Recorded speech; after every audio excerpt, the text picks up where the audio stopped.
Saya pikir pasti saya dicari kan.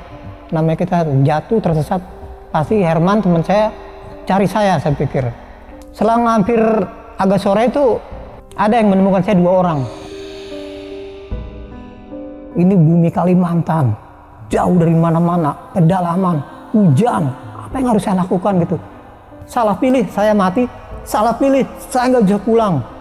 Istilahnya mungkin nggak ada rimbanya lah, nyawa saya, mayat saya, jenazah saya nggak akan ketemu. Oke. Nah.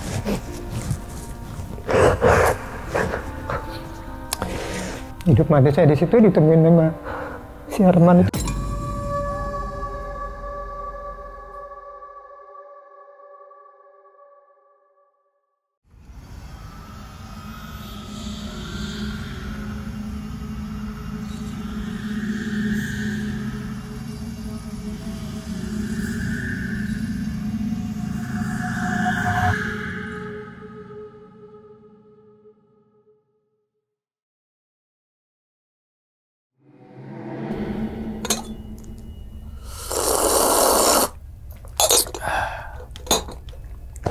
Assalamualaikum warahmatullahi wabarakatuh. Kembali lagi bersama gue Sumar Adiwijaya atau biasa dipanggil Umang dalam segmen Ngopi Horor. Ya teman-teman semua, pada video kali ini nih atau pada kesempatan kali ini lagi dan lagi gue tidak akan membawakan sebuah cerita dan namun menghadirkan narasumber yang tentunya mempunyai pengalaman mistis ataupun pengalaman horor. Nah, di samping gue udah ada Bang Denny atau Om Den. Wih, Om Den kan.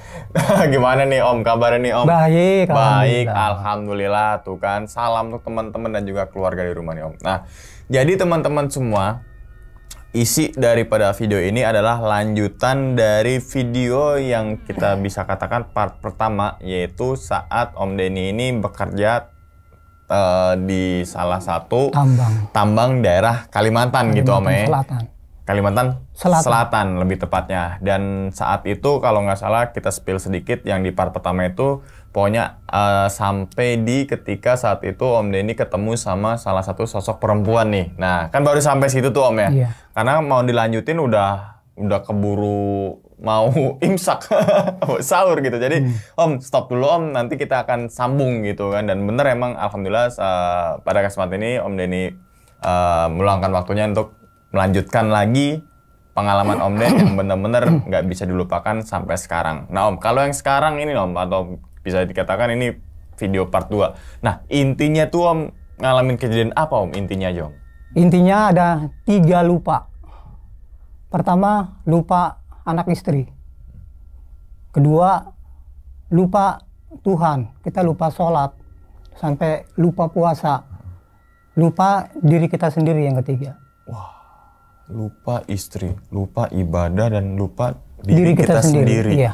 Oke. Ini apa namanya, bikin penasaran banget sih. Dan apa setelah ketemu sama si sosok perempuan itu sih sebenarnya sih. Oke.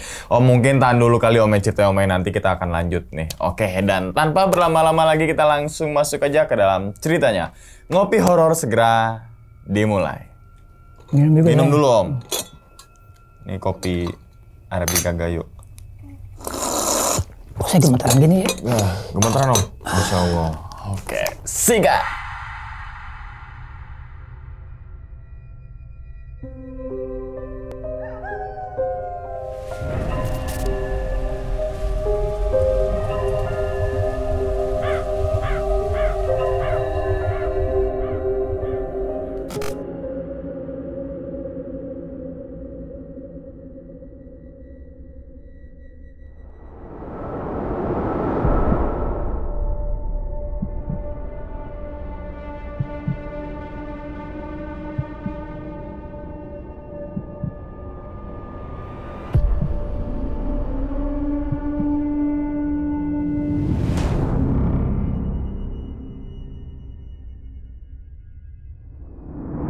Ingat beberapa waktu saya podcast pertama itu ada salah satu komentar yang menarik Bang Umang. Oke.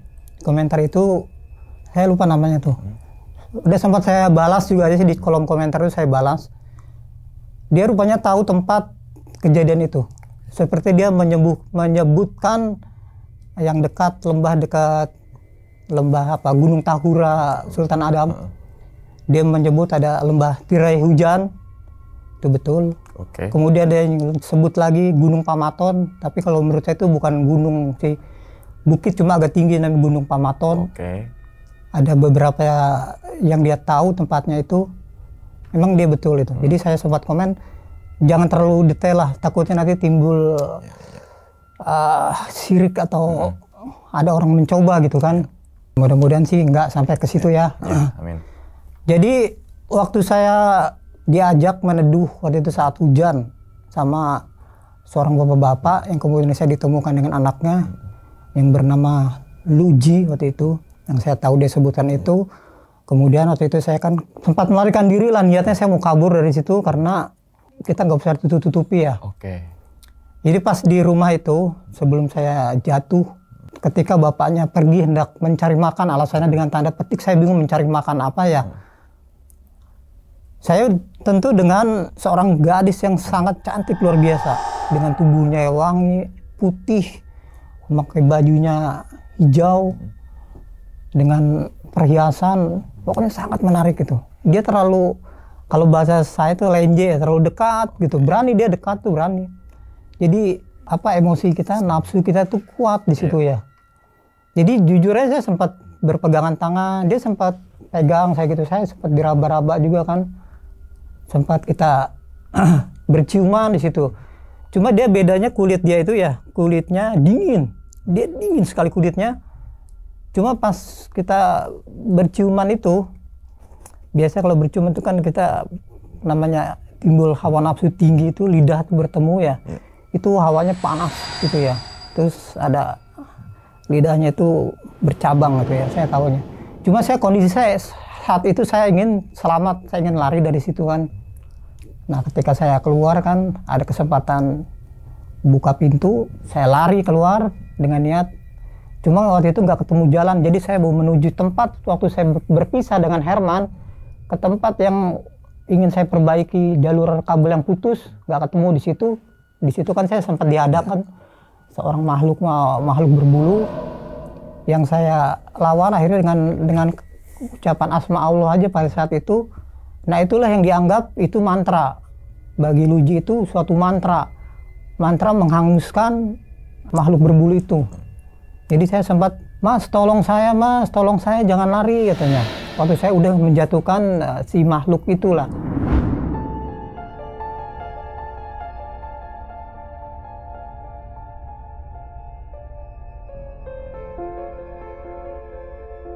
Saya dalam kondisi gelap waktu itu emang mencari tempat yang semula saya mau ke situ lagi seharusnya dekat ya, nggak jauh banget itu, hanya beberapa menit lah ketemu bapak itu, tapi nggak ketemu. Diiringi takut yang terus menerus, rasa takut kan. Ini bumi Kalimantan, jauh dari mana-mana, pedalaman, hujan, apa yang harus saya lakukan gitu. Yang menarik Bang Umang, kenapa saya disebut Pak Helm? Itu helm itu nggak lepas, alhamdulillahnya itu helm, itulah yang menyelamatkan helm saya ketika jatuh. Saya kalau di mana-mana itu safety atau K3 dalam pekerjaan itu helm. Helm itu saya ada ikatan lagi di sini, saya ikat. Itu menguatkan, itu sampai saya kemana-mana itu alhamdulillahnya tidak lepas. Jadi pada saat saya jatuh, itu nggak lepas, mungkin terbentur apa, kita selamat di situ ya. Jatuhlah saya belum pingsan waktu itu, masih sadar, jatuh kita, aduh. Hujan udah mulai mereda lah, alhamdulillah nggak cuma rintik, cuma dingin namanya kita di hutan gitu kan. Saya di mana ini saya bilang ya. Mudah-mudahan saya nggak dikejar lagi, saya diem di situ. Perut terasa mulai lapar sekali saya perut. Kedua kaki saya tuh seperti orang habis berjalan jauh sekali. Seperti kalau kita rasakan waktu dulu kita mendaki gunung itu mungkin saya anggap dari puncak Gunung Gede itu turun ke Cibodas sakitnya kayak lumayan luar biasa ya. Saya sakit, perasaan saya nggak jauh jalan, pegel-pegel gitu ya. Jadi saya berusaha untuk tenang. Jadi punyanya saya tenang dulu lah. Istilahnya saya harus beristirahat di sini. Tidur saya di situ, saya coba tidur dengan helm tidak lepas, itu pelindung itu.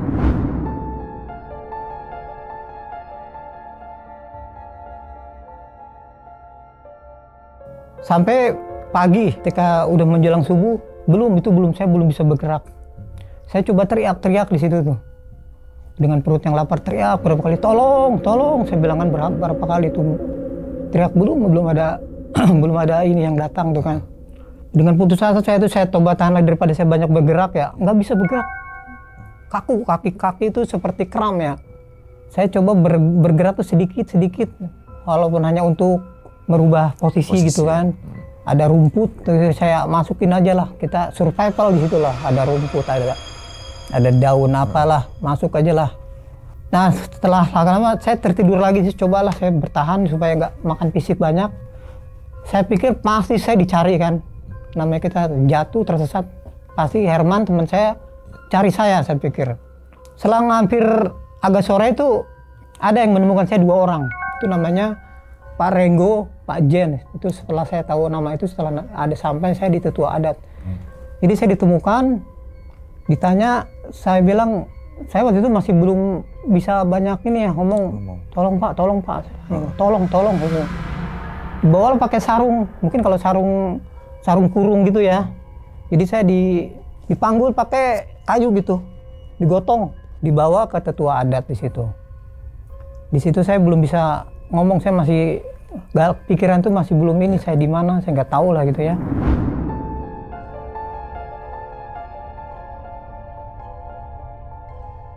Dikasihlah saya minum, kasih minum udah dijampi-jampi gitu ya. Saya lihat saya dijampi, saya itu masih posisi masih selonjoran gini, kaki itu sakit jadi nggak bisa disila, masih selonjoran kayak bengkak-bengkak gitu, kayak seperti melakukan perjalanan jauh waktu itu.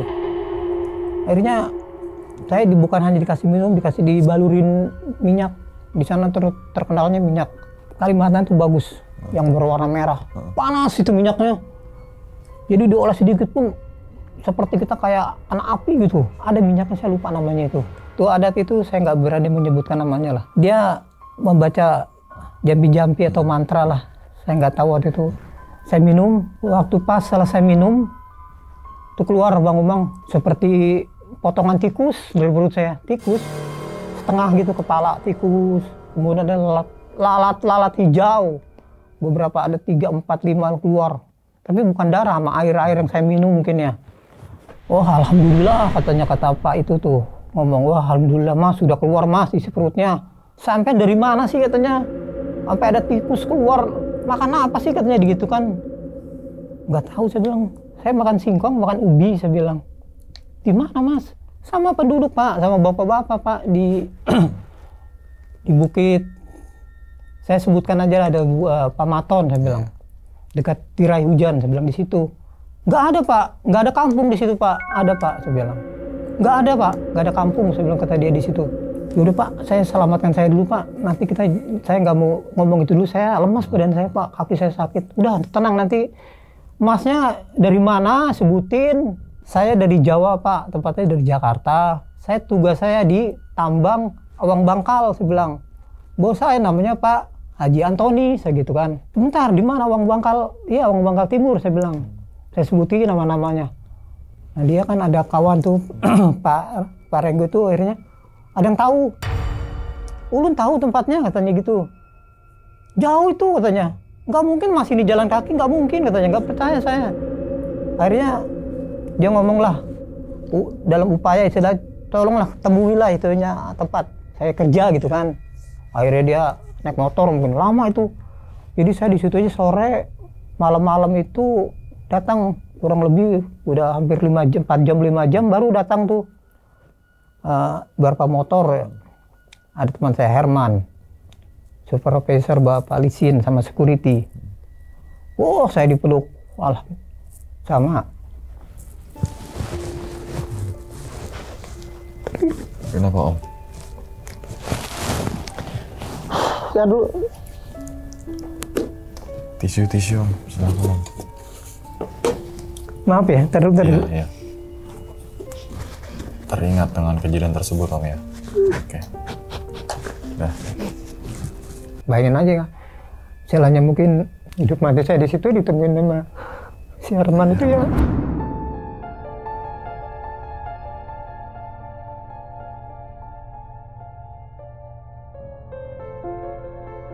Saya tuh alhamdulillahnya masih pakai helm ya waktu itu. Jadi Herman tuh, Pak, Bapak masih ada helm ini Pak? Iya, ini yang menyelamatkan saya juga Man, salah satunya Man. Saya bilang helm ini, Bapak luar biasa katanya, ininya pelindungnya. Ya pelindung saya ini kepala, di mana-mana itu ini ya, Man. Saya bilang, ya syukur Man kita udah ketemu. Saya bilang nih, gimana Bapak bisa begitu Pak? Udah jangan cerita dulu Man, kaki saya masih sakit Man, saya lapar. Saya bilang. Akhirnya disiapin lah Bang tuh, makanlah kita di situ ya. Jadi setelah saya kembali ke mes, saya belum banyak inilah memulihkan, jadi saya sempat istirahat, agak nggak dikasih kerja dulu. Jadi saya hanya monitor aja by phone aja, kalau ada trouble by phone. Cukup di mes, kadang saya ke dapur, karena kan kita bisa mandang orang kerja itu Bang. Saya pantau dari base camp. Seperti load dump truck lagi loading, isi-isi batu. Alhamdulillah sih nggak ada apa-apa pas waktu saya nggak aktif ikut bekerja itu, hanya laporan aja waktu itu kan. Sempat di kamar saya, jadi saya waktu itu ketemu Herman ngobrol, Pak bagaimana Bapak ini ceritanya Pak, saya belum jelas sampai begini gimana. Akhirnya saya ngobrol lah sama si Herman tuh, Man waktu kamu antar saya Man, kan saya suruh kamu bawa kabel, bawa isolasi, kamu kemana? Saya bilang, saya naik Pak ke atas Pak, nggak lama itu cepat saya naik motor Pak, di situ nggak ada orang. Hujan nggak Man? Hujan dari mana Bapak ini Pak? Di sini nggak hujan Pak, mana ada hujan, kita kemarau. Bohong kamu Man, hujan deras Man, hujan. Saya bilang hujan waktu itu. Saya turun ada bapak-bapak panggil saya Man, saya harus berteduh. Saya bapak-bapak ada yang panggil saya turun. Di situ Man, bapak itu saya dimasukkan ke rumah itu, di situ ada anaknya Man, gadisnya cantik. Nggak ada kampung Pak di situ Pak, itu kosong, nggak ada kampung. Udah diam dulu kamu Man. Itu Man, saya di situ masuk. Saya di situ dikasih jamuan lah istilahnya, minum kopi, ada ubi rebus, ada singkong, ada umbi-umbian kayak yang bulat-bulat itu apa sih Man, kentang-kentang mungkin ya Man ya. Itu baik sekali Man. Saya bilang, Pak tolong teman saya bagaimana Pak, mungkin dia cari-cari saya. Terus katanya dia yang urus katanya. Saya di situ Man, saya biasa ngopi, saya pacaran di situ Man. Biasalah perempuan sama laki-laki saya pacaran di situ Man. Mesra sekali Man. Saya lari dari situ Man. Saya tahu ini bukan tempat biasa. Saya takutnya ini saya diperangkap Man, takutnya saya dengar kan image-nya kalau di Kalimantan itu kalau kita diberi minum, beli makan itu katanya kita nggak bisa pulang, lupa pulang. Saya ingat di situ. Jadi saya nggak nganggap itu hantu lah atau lah enggak. Jadi saya ingat teman saya Pak Catur kemarin tuh yang sini Pak, kalau dikasih orang nggak dikenal minum kopi di Kalimantan, suruh main ke rumahnya, jangan diminum. Cuma sama namanya haus Man, lihat cantik masa saya ditawarin nggak diminum, saya minum lah Man. Ada kentang masih direbus, masih ngebul, ada singkong bakar, enak bener. Nah di situ Man saya dikasih selendang, suruh diikat sama si itu tuh. Itu merah Man, saya bilang nggak panjang, suruh diikat. Waduh, ada yang ketok-ketok rumah dia itu, saya suruh ikat. Jadi dia yang mengikatnya itu, saya berdiri aja begini. Dia ngikat terus kata ini, Mas dikencangkan Mas, kita kedatangan tamu, ada Raja Patih kata dia. Pasti saya bilang orang ngomong, gak ngerti saya ngomong apa, Raja Patih, gak tahu lah saya bilang kan. Yeah. Bener waktu itu ada ngetok-ketok, saya diem. Jadi setelah kita pakai itu timbul kita, badan kita enteng, mata tuh nyorot. Enak ngeliat tuh pandangan kita tuh, tadinya kita lesu jadi kayak bisa ngeliat gitu, enak terang di suasana tuh. Saya buka pintu, gak ada siapa-siapa. Akhirnya saya kan di dalam kemarin udah saya cerita itu, saya lari, ketemu sama makhluk itu, saya lari, jatuh. Nah itu Man ceritanya Man. Begini Pak, kata Herman, saya ke atas, Bapak nggak ada. Saya udah panggil Pak, ada panggil lagi orang bantu saya, kawan-kawan ada 2 orang naik lagi ke atas, cari Pak, mutar situ sampai bau manggil-manggil. Saya dipanggil-panggil, pakai senter sampai 2 senter, 3 senter turun. Security datang cari. Itu sampai pagi Bapak nggak ketemu katanya. Kita di sana bingung Pak, panik katanya. Cuma perintah Bapak di sini jangan lapor-lapor dulu, jangan bilang-bilang siapa-siapa, di sini udah biasa. Besok ketemu katanya. Jadi jangan takut, besok ketemu. Dia sembunyi, jadi ditutup-tutupi kata Pak Lisin tuh. Jadi Herman agak sedikit tenang. Nah jadi itu cerita Herman pas di kamar itu.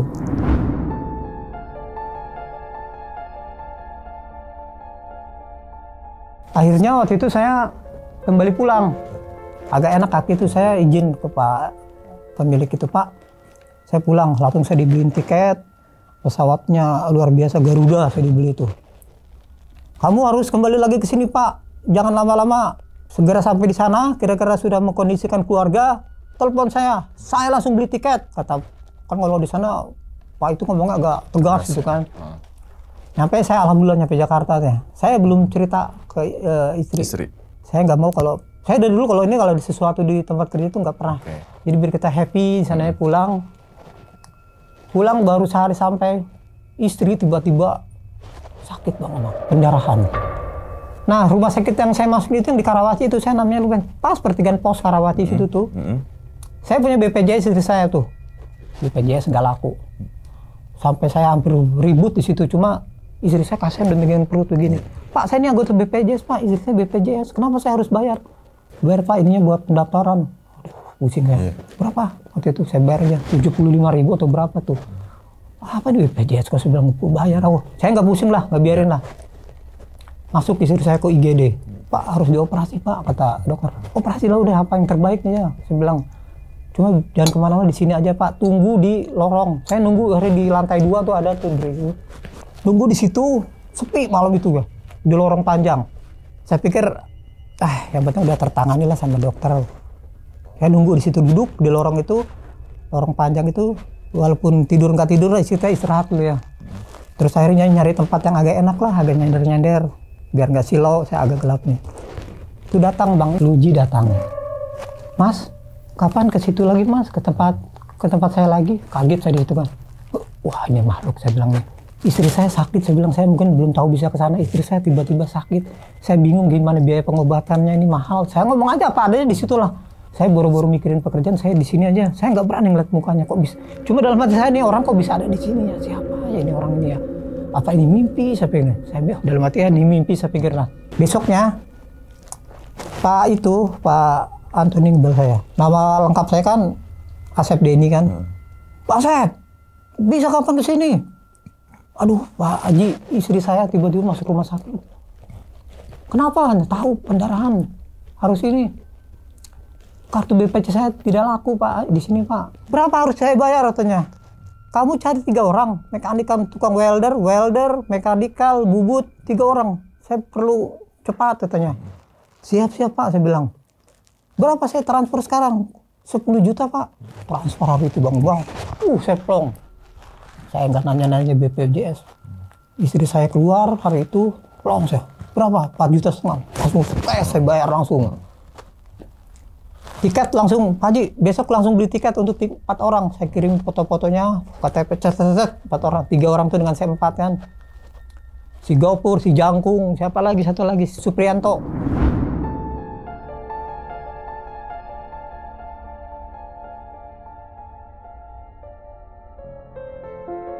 Bolehlah kita berangkat. Udah plong saya tuh, udah sampai sana. Biasa di tempat tidurnya. Jadi di situ kembali kita tidur sempit-sempitan lagi. Di mes itu. Cuma lagi. Dalam nuansa berbeda dengan orang yang baru. Oke. Jadi yang senior berarti saya dong yang lama. Kita udah berapa bulan di sana, dia baru menginjakan kaki di situ, bumi Kalimantan. Ternyata yang saya harapkan semua berjalan lancar itu Bang Umang. Semuanya di luar rencana yang saya harapkan buat ketiga orang itu pekerja yang saya ajak itu skillnya semua mumpuni, ahli semua dalam bidang. Jadi kenapa saya sebut ketiga orang ini bermasalah? Itu di luar non teknis. Gopur pertama. Baru kerja 3 hari. Kan kalau namanya kerja di bukitnya outdoor, sama saya kan outdoornya. Baru berjalan kaki sampai tempat istilahnya crusher 2 atau plan 2. Pak, saya sakit Pak, ini saya Pak perut. Saya bilang udah tahan dulu namanya tempat begini. Saya pikir wajar lah baru ya. Pak, udah nggak kuat ya Pak, katanya. Kok gini sih, kamu kenapa sih? Nggak tahu Pak, pada sakit Pak, ini saya gini nih, pada. Ya udahlah, turunlah istirahat lah. Turun hari itu. Sakit, dia 2 hari nggak kerja. Bingung kan. Si Jangkung nanya, kalau dia kan orang Sunda mas saya sana.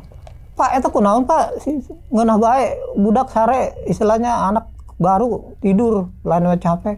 Tahu, Jangkung, sakit katanya, manja amat katanya. Ya nggak tahu lah namanya sakit, masa mau dipaksa, saya bilang. Besok dipaksa lagi, nggak kuat lagi. Sampai saya tegur, Gopur, kamu dulu waktu masih sekolah, kamu pernah nggak sih ikut kepramukaan atau ikut ekstrakurikuler? Ikut Pak, kenapa sih cuma jalan 200 meter, 300 meter, sakit-sakit, nggak tahu Pak. Saya di sini aneh, nggak tahu loh. Badan saya sakit katanya. Kurus, sebenarnya jadi bukan kurus ya, jadi pucat aja. Saya nggak mau ngambil resiko, akhirnya kita kontak ke Pak itu, Pak Lisin, teman saya sepertinya ada masalah Pak, nggak kuat Pak.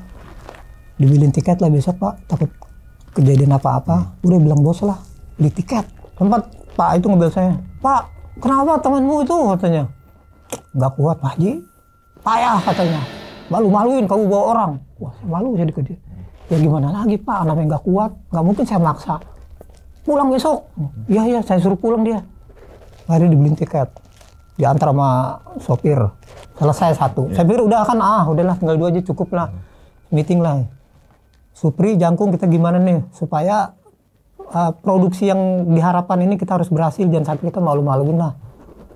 Di sini udah disiapin makan banyak, saya bilang fisik harus bagus, beli kayak vitamin itu, minum multivitamin kayak apa di sini. Siapa? Ternyata nggak yang diharapkan juga. Selepas kepulangan Gopur kembali ke Jawa, kita di situ baru menginjak kurang lebih 2 minggu, timbul masalah baru dari Supri. Supri ini asisten saya untuk elektrikal, maksudnya jadi kalau saya nanti udah saya ajari kalau ada masalah begini-gini udah saya training.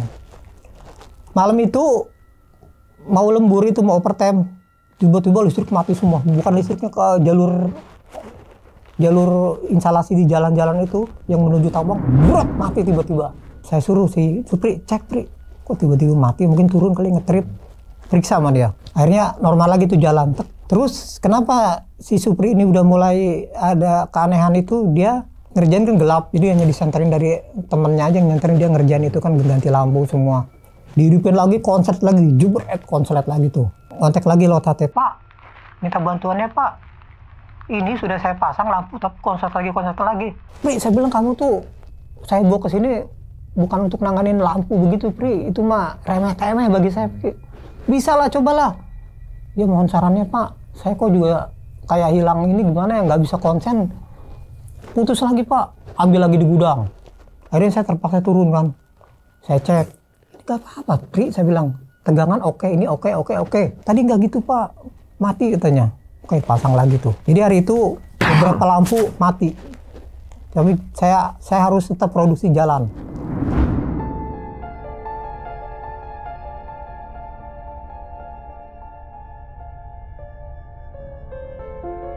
Hari kedua itu anak udah mulai aneh lagi, Supri.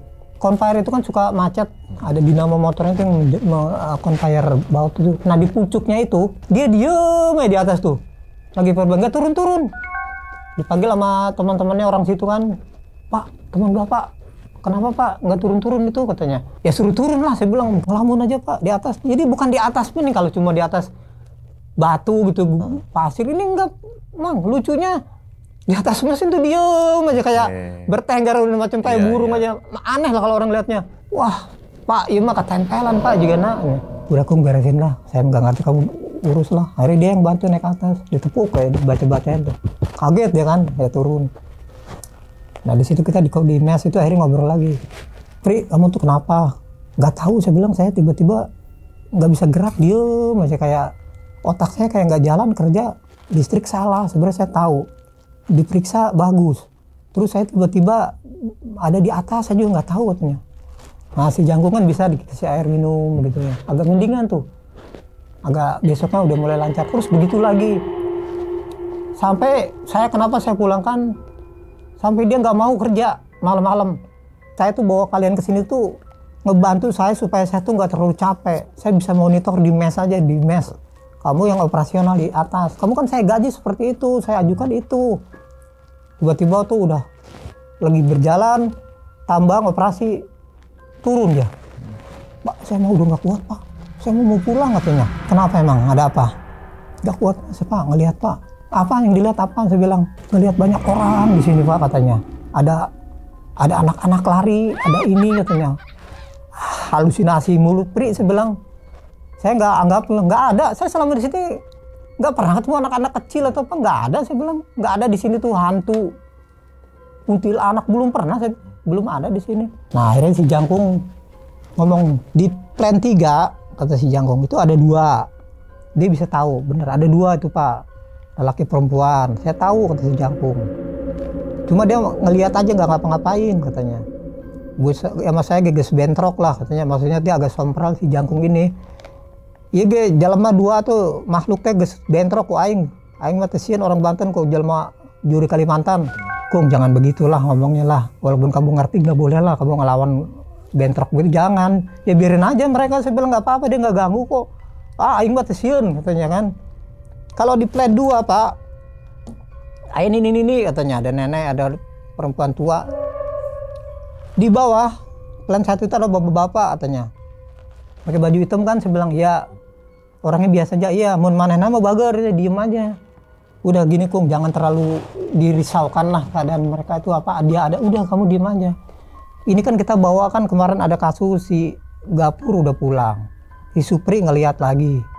Maksudnya saya ini bagaimana di sini, masa sih gara-gara pada mau pulang semua, tahu gitu masa nggak akan saya pilih orang-orang lain loh. Kalian tuh dibayar mahal loh di sini. Saya bilang, gimana Pri, kamu masih tetap mau pulang? Ya saya coba lagi Pak. Oke lah, kita berjalan lagi sehari masih lancar. 2 hari lagi begitu lagi. Jadi si Supri itu nggak mau kerja di atas malam, dia maunya kerjanya siang aja. Saya bilang nggak bisa Pri, kita di sini tuh dituntut standby sampai jam 11 malam. Kalau sampai siang aja, saya otomatis harus pulangin kamu juga deh. Ya pulangin aja saya Pak. Ya udah kamu saya pulangin. Ngapain saya bawa orang-orang gak berguna di sini, saya gituin kan. Akhirnya saya laporan lagi. Beliin tiket Pak 1 orang atas nama Suprianto, pulang lah. Pulang akhirnya dia. Tinggal kita berdua.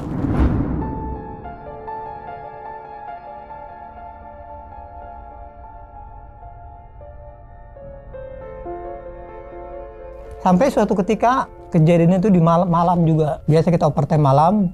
Waktu itu saya lancar, nggak ada masalah kan, udah hampir jalan 2 bulan masih itu. Saya kan mulai agak santai dong. Saya harus di bawah terus lah, nggak mungkin saya muterin lagi, udah ada Jangkung lah. Terus dia juga punya pengaruh, nyuruh anak buahnya di sana kan. Lagi enak-enak kita nyantai gitu kan, duduk-duduk. Kalau di sana hiburannya tuh ya nggak bisa apa-apa, nyari sinyal. Kadang-kadang ngopi-ngopi aja dah. HT bunyi ya. Pak, mohon maaf Pak, teman Bapak kesetrum. Siapa kesetrum? Jangkung Pak. Kesetrum? Nggak mungkin kesetrum. Pingsan Pak katanya. Pingsan. Terus saya ngontek pakai HT ke si anak buahnya. Pak, teman Bapak pingsan Pak, kesetrum. Ya udah turunin aja ke bawah. Saya bilang, berat Pak, nggak ada yang kuat ngangkat. Di sana 4 orang, 5 orang, bawa 1 orang kuat lah, pasti kuat diangkat. Nggak keangkat Pak. Akhirnya apa Bang? Jadi badannya si Jangkung itu nggak kuat diangkat sama orang. Kita ngangkatnya apa nuruninnya? Maka wheel loader. Badannya aneh tuh, berat. 4 orang tuh ngangkat, seperti nempel aja di ini. Di tanah gitu ya. Jadi pakai wheel loader, diserok. Tahu kan wheel loader itu? Iya. Nah itu turun ke bawah. Saya kan nggak di atas, saya di bawah nunggu saya. Ada apa sih sebenarnya ini, orang-orang nggak ada yang kuat. Turun dong. Pakai wheel loader orang. Pada pucat, Pak. Ini gimana Pak? Kenapa sih kesetrum? Masa kesetrum sampai begini, saya bilang sampai nggak kuat diangkat. Pas diturunin bisa kalau di situ. Kung, bangun Kung. Turun dia biasa tuh, langsung lemes geletak kayak gitu. Saya pegang dulu. Kenapa sih kesetrum Pak? Bapak gimana sih masang listrik bisa kesetrum saya katanya. Marah-marah di situ ya. Kung, itu tempat itu nggak mungkin orang kesetrum. Kalau ada kesetrum, saya tanggung jawab, nggak mungkin. Nggak mungkin gimana Pak? Saya kesetrum 380 volt katanya. Akhirnya malam itu si Jangkung dibawa ke rumah sakit, dianterin tuh sama mobil. Saya juga ngikut tuh masuk ke rumah sakit. Akhirnya Pak Antonio ikut ke rumah sakitnya juga, anterin dia tuh. Saya ditegur, Pak, kenapa orang kesetrum? Kamu di mana masang instalasi? Kata bahasa Banjar campur dia kan. Nggak mungkin Pak Antonio, saya ini senior, nggak mungkin. Jangan menyembunyikan sesuatu, jangan bohong-bohong katanya. Orang mati kamu tanggung jawab lu kesetrum. Karyawan saya mati kesetrum, kamu saya laporin polisi katanya. Besok saya periksa Pak, saya bilang. Nah, akhirnya besok si Jangkung tetap di rumah sakit, saya kembalikan ke situ. Pagi-pagi saya kayak ke atas, belum jam kerja. Nggak tidur saya semalam tuh mikirin itu ya. Jam 7 pagi, saya nggak pakai motor, nggak apa, jalan. Kan belum datang tuh inventaris mobil, motor belum pernah. Saya paksa ke atas jalan, ke plan 3. Informasi tempat si Jangkung kesetrum. Kan di situ tuh ada pijit-pijit tombol itu kan untuk ngidupin klaser tuh manual ya. Saya periksa semua. Nggak ada yang bocor itu kesetrum. Logikanya nggak mungkin. Lama saya periksain semua. Belum waktunya hidup, genset saya penasaran saya hidupin. Belum waktunya kerja Pak. Saya hidupin genset. Saya ambil tes pen, alat ukur semua. Saya cek semua body, nggak ada apa-apa. Saya tes pen semua. Saya pegangin gitu tuh. Dalam hati saya kalau ini kesetrum saya matilah oke lah. Nggak nyetrum. Akhirnya saya hidupin semua. Datang kan, Pak, nggak boleh hidup Pak. Nggak boleh hidup, belum waktunya. Nggak Pak. Saya dituduh takutnya kan ini membahayakan. Jadi saya coba hidupkan. Saya sudah cek semuanya. Semua panel, semua mesin, nggak ada yang kontak body, nggak ada strum. Kalau ada saya yang duluan mati, nggak apa-apa, saya bilang di sini. Dia diem aja. Sini Pak, saya cek tuh ya, sama-sama. Nggak ada Pak, mana security tuh, cek. Nggak ada yang terbuka, kulit kabel, tidak ada yang terbuka, aman semua, gitu kan. Akhirnya saya matiin lagi kan mesin trek. Itu baru jam 7, start kita kan jam 8. Saya jadi nggak turun, saya nunggu di situ kan. Produksi jalan seperti biasa. Operator saya perhatiin tuh patuh. Jadi jam 8 mulai produksi, operator mulai hidup saya perhatiin ya. Jadi peristiwa semalam itu membuat mereka jadi takut kan. Gak apa-apa, hidupin.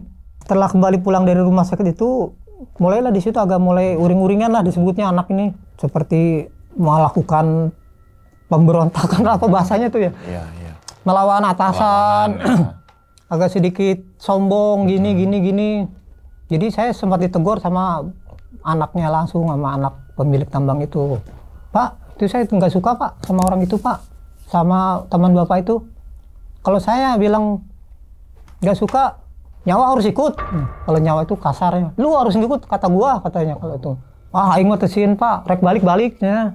Aduh, saya bilang, Kung, kita tuh di sini nyari nafkah buat anak istri. Ikuti aja lah, saya bilang aturan di sini. Gimana gak ngikutin Pak? Mesin baru jalan sama dia dirusakin, mesin baru jalan dihidupin. Ya nggak apa-apa, jangkung. Rusak mesin dia, kita benerin aja. Wah, aing mah tak bisa gitu digawean katanya. Kayak ngerjain katanya gitu. Akhirnya emang cut. Si jangkung putus. Jalannya harus saya pulangkan lagi. Daripada saya jadinya jadi sorotan. Iya.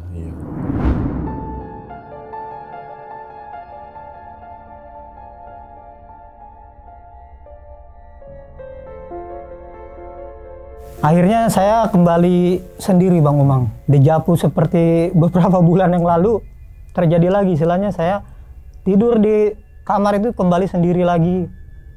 Jadi seolah kita merasa, aduh teman saya kembali ini, kena ada apa sih sebenarnya gitu ya. Mungkin inilah yang Tuhan berikan dengan kemampuan saya di bidang tertentu.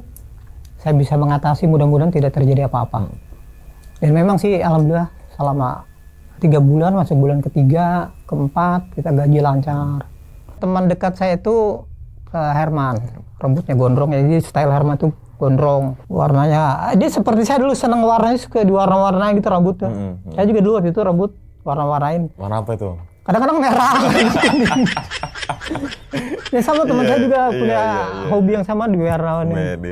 Dengan helm itu nggak mungkin tertinggal Bang Umar. Oh iya, itu dia Pak, helm. Selagi saya masih di lingkungan itu, makan pun saya pakai kecuali saya tidur. Oke. Saya meeting pun nggak pernah lepas itu. Makanya saya dipanggil Pak Helm, panggil Pak Helm. Waktu itu saya secara pribadi lah ngomong sama si Herman. Man, saya koman udah 2 hari ini Man, ada rasa rindu Man. Mana Pak sama keluarga? Bukan Man. Kirim Pak buat istri dulu. Ya itu nggak lupa Man. Cuma saya udah hilang apa ya, rasa rindu itu. Saya kok pengen ketemu sama si Luji yang di bukit itu Man. Pak itu jangan Pak, katanya si Herman tuh ya. Bapak ini bagaimana sih katanya, sampai dia tuh protes ya. Itu bukan orang Pak katanya. Bapak ini udah terganggu nih otaknya katanya digituin kan. Bukan masalah itu Pak, menyangkut hidup mati. Kalau nggak ketemu keluarga lagi gimana? Udah Man, resiko saya Man. Saya terlalu istilahnya suka bener Man. Rindu saya Man. Man kamu kalau ngelihat tahu Man ya. Cantik bener Man. Saya pun istilahnya mau Man kawin sama dia sampai saya gitu. Mau manusia mau apa, saya mau sama dia saya gitu. Berkali-kali lah dia menasihati supaya jangan Pak, itu siapa, Bapak siapa di sini. Janganlah, jangan dilakukan. Enggak Man. Aman saya Man, saya aman. Saya bisa jaga diri, saya bisa bawa diri. Saya siap menanggung resiko apapun. Kalau bahasa petuah Kalimantan tuh ganal batu, ganal tikamnya katanya gitu. Apa itu Om artinya? Suatu proses yang memerlukan proses yang besar akan mendapatkan hasil yang besar juga.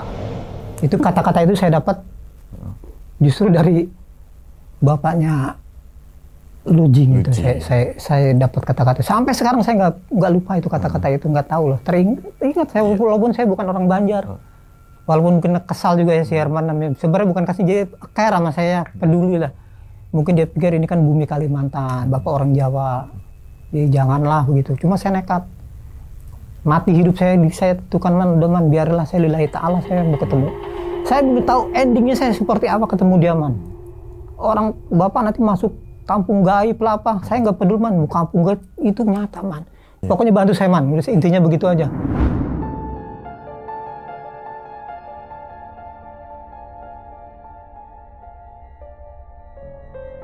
Akhirnya ditentukanlah malam bulan purnama tuh itu Pak, ini tanggal segini saya siapin tuh kan, semua tuh tas saya siapin tas. Pak kenapa bawa nasi, bawa roti Pak? Man, saya nggak mau man, di perut saya tuh keluar tikus lagi, keluar lalat, binatang-binatang aneh yang saya makan keluar lagi. Saya mulai proteksi man, saya nggak mau makan di sana. Saya bawa ini, mudah-mudahan nggak hilang sih di sana. Tas saya ikat, helm saya ikat, saya nggak mau lepas. Saya bilang, sepatu safety, saya juga harus proteksi man. Dengan kalimat lapat Allah yang saya jaga. Jadi suatu saat saya terjadi bentrok, ya kita kan namanya umat musliman, itulah senjata kita. Malam itu akhirnya saya izinkan. Diam-diam itu juga nggak ketahuan ini, Pak, saya mau makan di bawah, mau nyari ini, saya bilang. Mudah-mudahan lancar lah waktu itu kan. Saya nggak tahu malamnya apa waktu itu kan. Cuma waktu itu purnama emang bener sih, bulan menjembul, temaram, bagus lah gitu purnamanya. Suasananya itu enak bang. Cuma ada sedikit, apa ya, kayaknya getar-getar, gimana ya kalau disebutnya ya, jurut gitu di hati tuh. Asmaranya ya. Gitu. Kayak pengen ketemu dia, ya mungkin asmara ya. Iya. Mulailah diantar. Alasannya mau makan di bawah, diantar sama Herman. Oke, semua tahu waktu itu kan izin saya. Ya cuma mungkin tanda tanya kenapa saya bawa atas. Kembali lagi ke situ Bang Umang, ke tempat saya perbaikan listrik yang tempo hari putus kabelnya. Man, antar saya sampai atas. Iya Pak, si Herman tuh nggak curiga apa-apa ya, naik-naik aja. Disitulah saya udah mulai, ya sedih juga lah. Ada sesuatu yang timbul lah di situ kan, kita ada rasa ini, kita akan bertemu lah dengan seseorang yang akhirnya saya pakai lagi itu sabuknya itu. Ini agak kelewat juga nih saya cerita tentang sabuk ini ya. Jadi waktu saya ditemukan itu, saya lupa ceritanya ya tentang Pak Renggo dan Pak Jen itu ya. Saya pulang kerja sore, nah di mes itu ditunggu saya sama bukan Pak Jen, Pak Renggo dengan satu orang saya nggak kenal. Kok saya bilang ada apa ini? Kesini ada apa ya? Saya kaget juga ini. Pak salaman biasa ya Pak. Terus Pak Renggo tuh bilang, Mas, kita bicara dulu Mas, bentar Mas. Jangan didengari siapa dulu, bisa? Oh bisa. Herman nyuruh, udah di kamar saya aja Pak, nggak ada siapa-siapa, masuk ke kamar dia. Tolong bantu saya anterin ke rumah Pak Jen. Mas Denny kan masih apalan, Mas Jen tahu Pak yang nolongin saya. Iya kita ke rumahnya Mas. Jadi Mas, dia itu sakit katanya. Nanti saya mohon maaf nih kata Pak Renggo itu. Jadi waktu Mas itu ditemuin Mas, dia itu Pak Jen tuh mencuri apa katanya sabuk yang ada di perut Mas. Wah saya juga sampai lupa Pak. Saya bilang saya dikasih itu, saya pikir itu nggak ada lagi. Enggak Mas, ada katanya. Itu disimpan sama Pak Jen katanya. Terus Pak Jen itu dimimpikan suruh dikembalikan itu ke pemiliknya.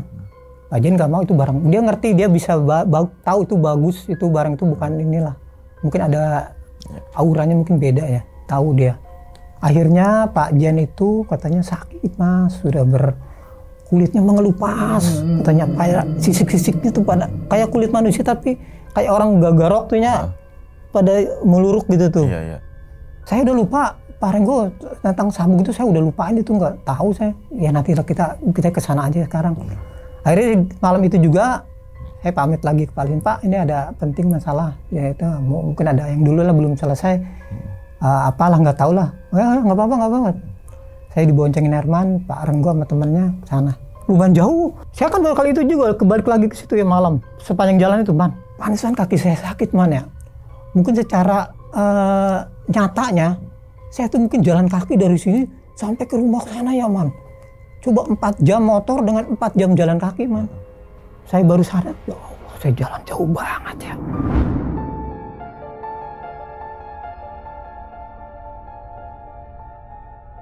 Singkat cerita sampailah kita di rumah Pak Jen. Ada di situ terasnya, kalau di sana rumahnya besar-besar Bang. Jadi dia digeletakkan di teras. Assalamualaikum, saya masukkan. Di situ ada ditemani sama istri, ada istrinya. Dia masih gini tidur aja Pak Jen. Saya dekatin kan, emang gitu bener, kulit. Jadi kayak ada sisik-sisik kulitnya sendiri. Udah dikasih obat segala rupa. Mas, katanya nggak bisa, ini suami saya. Sampai dia sedih lah ngomongnya tuh. Lah saya bilang, manggil saya bisa apa gitu. Akhirnya ada datang lagi tuh, tua adat yang ngerti ya. Gini Mas Denny, ini mungkin ya Pak Jen yang mengakui kesalahan, katanya mungkin dia mengambil yang bukan haknya lah. Mungkin kamu dulu diberikan sesuatu lah sama saya nggak tahu makhluk apa itu. Ini saya kembalikan lah katanya. Pak Jen juga udah ikhlas mau dikembalikan. Mungkin dia coba bertahan dengan benda itu cuma nggak kuat. Akhirnya seperti ini. Akhirnya saya minta maaf, ya udah Pak Jen, aduh saya minta maaf ya Pak Jen ya kalau saya jadi merepotkan ini Pak, ini saya minta maaf semua. Nggak apa-apa Mas, nggak apa-apa. Jadi biar selesai semuanya di sini. Suatu saat Mas pulang ke Jawa pun kita udah tenang lah katanya. Akhirnya dibawalah itu sabuk itu dibungkus sama dia pakai kain putih gitu ya. Ya udah Pak, saya terimalah ini. Ya diterima ya Mas. Ini Mas Denny ya, mohon maaf. Saya ya sama-sama Pak, saya juga merepotkan. Akhirnya kita pamit lah malam itu pulang lagi. Lumayan jauh. Sampai mes aja kembali saya udah jam 3:30 subuh. Ini terbuka aja. Bukit Parmaton, Partabalu, sama Tirai Hujan. Kembali ke ini ya, tadi kembali saya harus bertemu dengan sabuk itu kan. Kita di puncak tempat kabel putus tempo hari ya. Saya pasang. Saya bilang, Man, saya harus pakai ini lagi, Man. Saya percaya nggak percaya, saya pakai lah, Man. Mengikuti adat di sinilah. Sesuai dengan perintah mimpi ya saya ikuti aja, Man. Saya pasang lagi, Man, ini, Man. Saya bilang, ya udah Pak, saya sih mendoakannya supaya nggak ada apa-apa. Selendang itu saya pakai Bang, keras, seret. Pas saya pakai itu si ini Herman, dia kaget ngeliat saya pakai itu. Pak, pergi Pak dari sini Pak, jangan lanjutkan Pak. Tiba-tiba Herman tuh ya lari aja, turun Pak, minggir dari sini Pak, lari gitu dia gitu ngomong, lari. Saya suruh lari ya, dia turun, lari aja dia ke bawah. Saya nengok kiri kan nggak ada apa-apa, di belakang nggak ada apa-apa. Maksudnya kita kan mau berpelukan dulu, ya salaman dulu, lari dia. Udahlah saya diem aja, saya diem. Udah tenang, saya udah ini. Saya diem di situ ya. Yang saya pikirkan kan, saya mau kemana, mau jalan kemana, turun kemana lagi. Macam orang bodoh dalam hati saya ini kan, dikerjain sama mimpi. Akhirnya seperti inilah, di tengah hutan, di pohon-pohon rimbun. Jadi saya sih cuek aja di situ Bang. Biasa aja saya ngerokok, nyantai gitu ya. Kalau nggak ada sejam 2 jam nggak ada apa-apa, turun lagi aja. Apa gunanya kita di sini kan? Nah, selagi saya merokok, mulailah ada angin. Besar, anginnya sedikit sepoi-sepoi gitu kan. Pohon mulai goyang. Nah, di situ tuh seperti nampak pohon tuh berubah lah istilahnya. Saya seperti jingga lah gitu ya. Kan bulan tuh masih bagus ya, Bang. Mas, mampir Mas. Sini, saya di sini ya. Turun saya tuh ke bawah tuh. Saya di situ bukannya senang, Bang. Saya mulai waspada kan. Turun saya ngikutin dia. Gimana perjalanannya? Tadi aman katanya. Ngomong biasa, kayak manusia. Jadi di situ itu pas udah dekat itu kita lebih apa ya disebutnya, tentram ya. Ini nanti ini saya kenalkan sama kampung saya, Mas. Pak, kata kawan saya, ini di sini tidak ada kampung. Saya hidup di sini udah lama katanya dengan pengikut-pengikut saya katanya. Tanya saja sama itu bekas pangeran-pangeran samudra ikut pengikut di sini hidup mereka makmur, bahagia katanya. Jalan tuh enak banget. Tadinya itu, ya ampun tuh kalau mungkin secara logika ya, kalau sebelum itu bernuansa jingga itu ya, mungkin nggak mungkin saya berani masuk nginjek-injek semak-semak, pohon-pohonnya malang melintang gitu. Tapi pas dengan bapak itu enak jalan tuh ya. Saya coba-coba sadarkan diri ya, saya kan pakai sepatu safety itu yang King mereknya itu tinggi. Saya gebuk-gebuk normal. Wah, saya berarti enggak, saya bukan masuk tempat gaib, enggak. Saya pikir ini bumi Kalimantan bener lah. Saya belum di mana-mana. Oke, saya ikutin dia. Nah, di situ dia mulai cerita. Ini dulu kerajaan Daha. Jadi pangeran samudra itu ada konflik, dihianati dengan Pangeran Bagalung. Saya pengikut setia dengan pasukan saya katanya. Ada yang lari ke Gunung Halau-Halau. Dia sebut itu. Ada yang ke Barito, Sungai Barito katanya. sebagian ke Pak Maton. Saya punya anak, Luji. Saya mau ketemu Pak sama Luji, saya malu-malu saya. Kamu rindu kan mau ketemu anak saya? Saya nggak mau diem, saya malu kan. Ya mau ketemu aja Pak, saya bilang. Wah, dia ketawa sambil senyum-senyum ya. Terus kita berjalan tuh. Di situ ada pohon kariwaya. Dia nyebut ini adalah gerbang kariwaya. Sebagian orang tahu, sebagian makhluk tidak tahu katanya. Bangsa-bangsa tertentu yang bisa tahu tempat namanya kariwaya itu. Kariwaya, saya bilang. Ah iya aja dah. Masuklah kita ke situ ya. Biasa itu pengen kampung. Terus kita masuk lagi, jalan-jalan lagi. Nah ini Mas Denny harus tahu Mas, ini pasar bulan namanya. Pasar bulan Pak ya? Iya. Pasar ini ada pada saat bulan purnama. Jadi bulan purnama itu dia muncul. Semua saya izinkan berdagang di sini. Kalau nggak ada bulan purnama, kita perang katanya. Sama Raja Pati. Yang saya tertarik itu, saya perhatiin satu orang itu ya, dia datang pembeli itu ya. Terus dia transfer, saya nggak ngeliat ini, pokoknya dia bayar keluar. Terus saya datang lagi, kok dia lagi lah. Kok orangnya sama lagi ya? Itu lagi, pergi lagi. Sampai 3 kali. Orang itu datang ke situ. Datang lagi, kok dia lagi, beli lagi. Tapi banyak di situ. Aktivitas itu banyak. Terus lagi, jalan lagi. Jadi seolah-olah Bapak si Lujin ini mengenalkanlah kampungnya nih, desa saya gitu loh. Terus kita masuk lagi ke dalam. Di situ ada pedati lewat itu, berarti bawa hasil bumi. Di belakangnya ada orang 3 seperti diikat, cuma bawa di atasnya itu ada yang duduk. Ada orang duduk, gede badannya, di situ bawa rempah-rempah juga. Ke orang ya, saya bilang yang narik, kasihan bener, mana dibentak-bentak di situ ya. Dibentak-bentak lah, dimaki-maki dia di situ. Kan berpapasan tuh.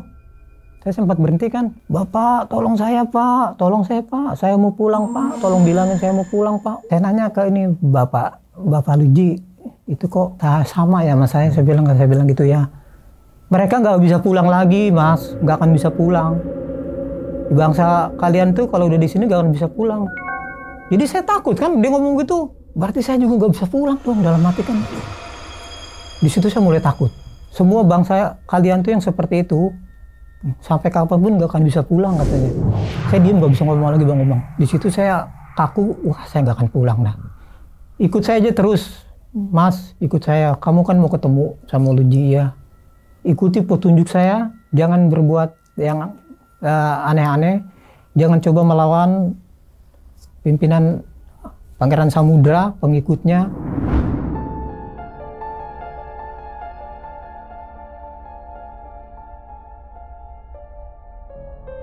Sampailah kita ke suatu tempat, bagus tempatnya itu ya, jadi ada semacam kayak taman gitu ya, ada lampu-lampu, bentuk ornamen-ornamen batu bata. Kayak itulah bentuk-bentuk kayak zaman-zaman kerajaan Hindu gitu loh. Kura-kura apa gitu ya. Ya itu.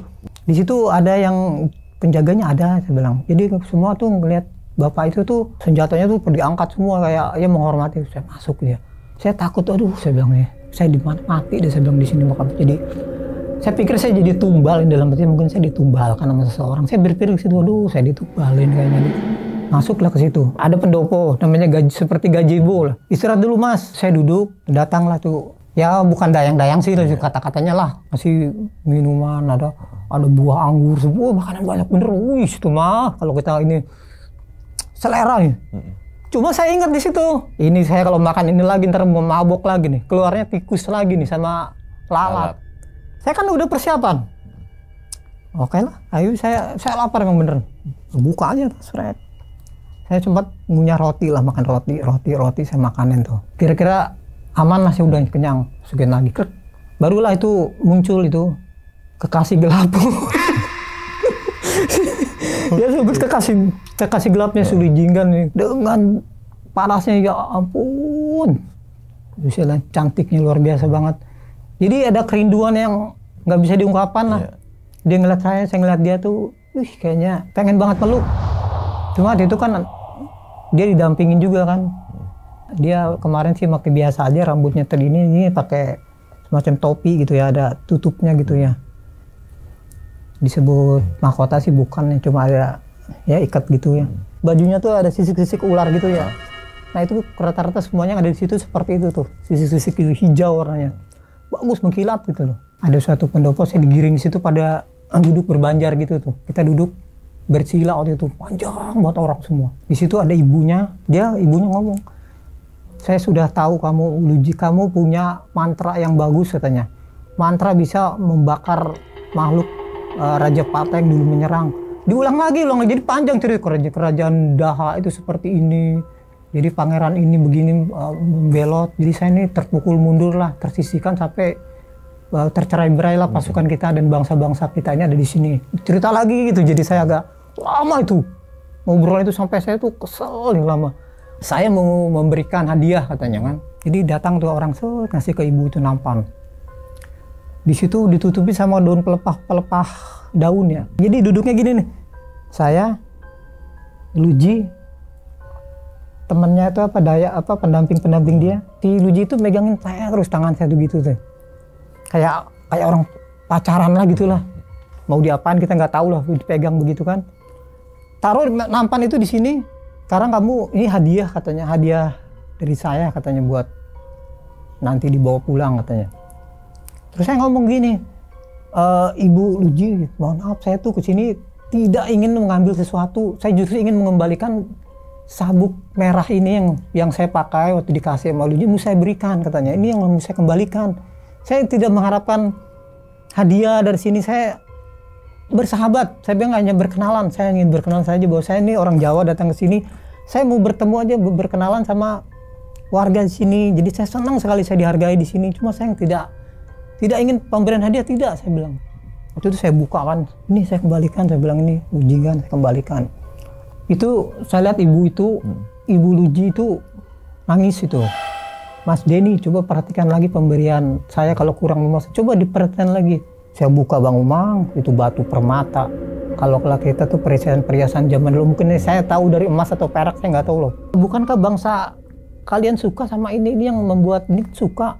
Saya kesini tidak Bu, saya kesini datang hanya saya ingin mengembalikan ini, saya mau berteman. Dia bawa lagi satu nampan, taruh lagi di sampingnya. Ini kata dia senjata, namanya sungga.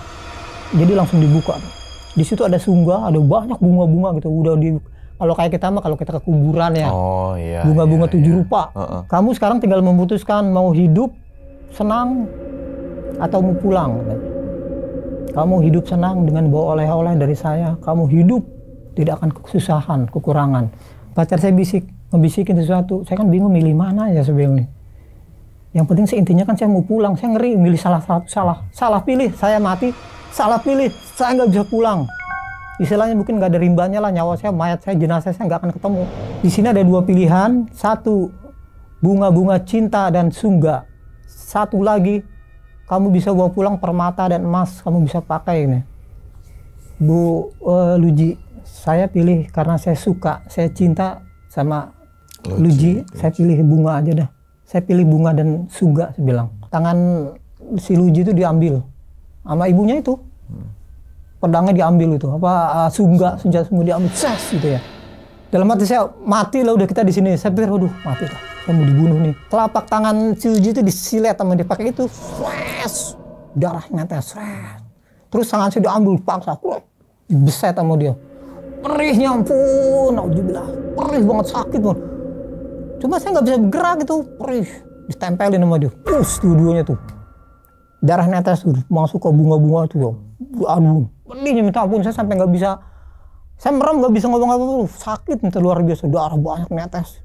Masuk ke bunga-bunga itu, saya masih ingat tuh dikucur, jadi agak sedikit adem tangan saya, dikucurin air, terus kita diguyur gitu. Tadi kayak dimandiin lah, kayak ritual, mungkin semacam ritual, saya anggap itu ritual lah. Ritualnya sebenarnya cukup panjang lah, saya nggak mau menceritakan semuanya, nanti timbulnya orang gimana lah, itu anggaplah ritual ya. Saya nggak mau agak terlalu detail menceritakan itu. Hingga selesai itu, biasa mungkin semacam pesta ya dia ini, cuma saya ingat saya nggak mau makan. Ya antarlah saya sama asisten rumah tangga itu ke dalam, pakaian saya diganti, suruh ganti ini, dikasih peraduan kita untuk tidur gitu ya. Sedikit 18 tahun ke atas, jadi malam paling bahagia sekali. Dengan kecantikan dia, dengan kemolekan tubuhnya itu, kita biasalah bercumbu di situ Bang Umang. Saya di situ lupa anak, lupa istri, lupa semua, lupa kita nih siapa. Jadi kita menikmati malam itu bener-bener enak Bang. Yang bercumbu ya. Oke. Itu indah sekali. Jadi emang perbedaannya tuh ya kulit itu tetap dingin ya. Kalau saya bersentuhan dengan dingin, cuma dari mulutnya itu hawanya hangat gitu ya. Panas biasa kalau manusia ya. Yeah. Cuma masih terasanya tuh lidahnya tuh ya bercabang gitu kan. Tetap fokus, nggak mau merusak suasana ya. Kita nikmati aja lah.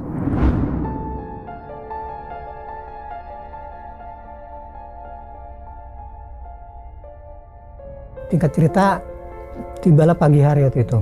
Saya udah lah nggak tahu lah berapa lama di situ. Terakhir kata-kata terakhir itu waktu berpisah itu saya sudah ngasih hadiah buat Mas, buat nanti biar nggak lupa katanya. Yang penting Uji saya udah kembalikan punya kamu ya. Ya itu sekedar kenang-kenangan saja Mas dari saya ada di tas katanya. Diizinkanlah pulang sama Uji, saya mau pulang dulu saya bilang. Mungkin saya mau masih bekerja.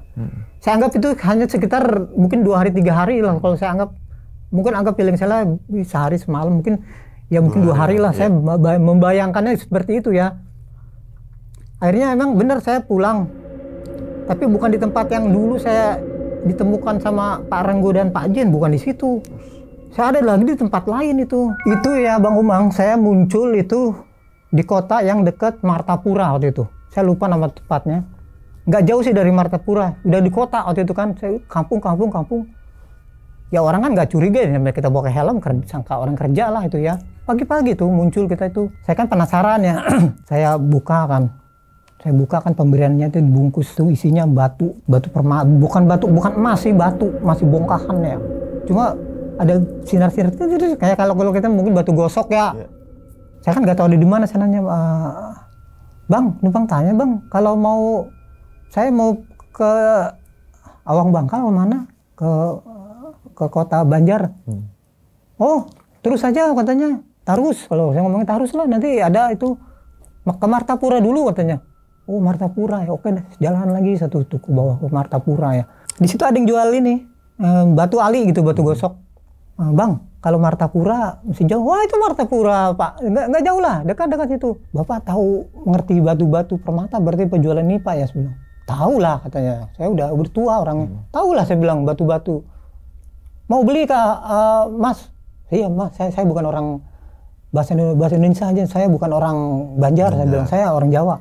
Oh iya, mau buat oleh-oleh Mas, belilah di saya katanya. Bukan Bang, saya bilang, saya bawa batu ini, pengen tahu Pak, ini batu apa Pak ya katanya.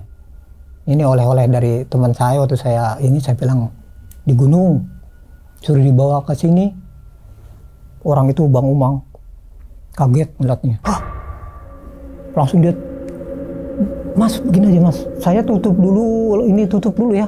Nanti kita ke rumah saya katanya. Tiba-tiba bapak itu bungkus jualannya biasa, lapak kecil lah, dia cuma pakai itu aja. Saya duduk ke rumahnya biasa, dikasih suguhan makan minum. Cuma saya nggak cerita, saya bilang ini dari kawan saya Pak. Saya bilang dari atas, saya bilang itu di Bukit Parmaton, saya bilang. Jauh lah itu katanya. Mas, jalan nggak ke sini? Iya, saya bilang. Dia kayak orang kebingung lihat batu itu, dilihat lagi ya. Kita sekarang berangkat Mas ke Martapura, ada saudagar saya punya kawan katanya. Dia masih agak, bukannya saya bingung lah pokoknya, apa sih maksudnya batu itu dibawa sama dia. Ini Mas dipegang aja sama Mas ya katanya, masukin lagi ke tas saya tuh. Dia ikut saya, naik motor tuh ke Martapura. Tapi nggak di pusat perbelanjaan, dari ke rumahnya gitu. Dia ngobrol, ketemu, kaget juga diperiksa ya. Saya juga ada di situ, diperiksa pakai kaca besar tuh, alat ngedeteksi batu itu ya. Berapa Kak pian mau jual katanya digituin. Saya kurang tahu, saya bilang. Akhirnya itu dihargain berapa Bang Umang? 150 juta. Punya apa? Rekening, jangan. Bagaimana bawa uangnya katanya. Ya udah diuangkan, saya nggak punya uang, nggak pegang uang, saya bilang. ATM saya nggak ada, saya bilang. Jadi singkat cerita, saya di rumah saudagar itu saya agak lama. Jadi itu Bang Umang 150 juta. Jadi saya kasih lah itu, ya pedagang tuh, saya kasih 5 juta dia. Dia sampai peluk saya, dipeluk-peluk gitu ya, makasih Mas, makasih. Dan mungkin dia senang ya, namanya kita ngejual batu-batu akik 20.000, 30.000, saya kasih 5 juta. Gimana? Minta tolong diantar biar aman, saya bilang ya, ke bapak itu ke penginapan. Jangan dikinap Mas, tidur sini aja. Enggak Pak, cari penginapan. Diantar lah saya ke penginapan. Bukan hotel sih, itu penginapan kayak apa ya, disebut homestay lah mungkin kalau sekarang ya. Waktu itu saya ingat semalamnya 100.000 apa 150 lah waktu itu. 475 lah, lupa saya tuh. Masuk saya gitu, saya diem ya. Ini apa ya sebenarnya terjadi ya? Ini uang bukan, saya lihatin lagi uang tuh 150 juta udah dikurangin 5 juta. Saya jadi dikawal sama dia tuh, sama ada satu orang yang suruh ngejaga saya tuh, bapak itu anaknya. Bang, tolong hubungin nomor ini bang. Orang saya ini namanya Herman, ini nomor teleponnya. Saya bilang kan, telepon sekali diangkat, mungkin sinyal di sana nggak bagus ya, lagi ke dia. Nyambung lagi. Dia ngomong bahasa Banjar, mungkin ada orang Jawa nih mau bicara sama kamu, katanya saya dari ini. Diambil ke saya tuh teleponnya. Man, ini saya Man. Pak Denny Man. Oh iya Pak. Bapak sudah di Jakarta kah katanya? Apa sih Man di Jakarta? Saya baru turun gunung. Kamu gimana sih di Jakarta? Bapak nih suka bergurau katanya dia kan, suka bercanda aja. Kan Bapak kemarin udah izin ke saya, pesawat sudah berangkat katanya. Man, saya baru turun Man, baru turun dari bukit kemarin. Saya ada di Martapura, saya bilang. Bingung dia kan, telepon mati. Ada telepon masuk lagi ke nomor itu tuh orang homestay. Mau bicara dengan saya kan, saya angkat lagi. Oh Pak, Assalamualaikum, Waalaikumsalam. Ini Pak Asep Denny. Iya, saya bilang. Bapak di mana Pak? Kata dia. Saya di Martapura Pak. Oh sudah kembali ke sini? Belum Pak, saya baru turun. Bapak kan kemarin bilang saya mau pulang. Tiket sudah ada katanya. Sekarang di Martapura. Baru datang kata dia. Bukan Pak, saya baru turun Pak. Baru turun, baru sampai, baru sehari. Saya mau kerja lagi. Minta tolong dijemput, saya bilang. Emang nggak mungkin secepat itu balik lagi. Bapak udah nggak ada seminggu kata dia kan. 7 hari Bapak nggak ada katanya.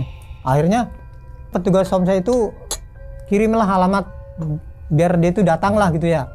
Jadi kita udah kasih tuh alamatnya. Datanglah itu lagi. Herman, Alisin, Pak Renggo ya. Ada berapa itu ya, 4 orang kalau saya satu lagi siapa lah itu, 4 orang. Ketemuan lah kita Bang Umang. Jadi namanya kita megang uang Bang Umang ya.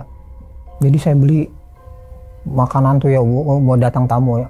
Nanti saya bilang kalau teman-teman saya datang kasih makanan yang enak-enak, saya bilang kita makan di sini lah, kita ngobrol-ngobrol lagi. Datang lah akhirnya, udah datang nggak malam itu juga, jadi cukup jauh lah Martapura ke situ. Ketemulah kita di situ. Pak, sampai di sini Bapak dari Jakarta hari apa Pak? Sampai Martapura? Enggak, saya bilang saya baru turun dari sana Man.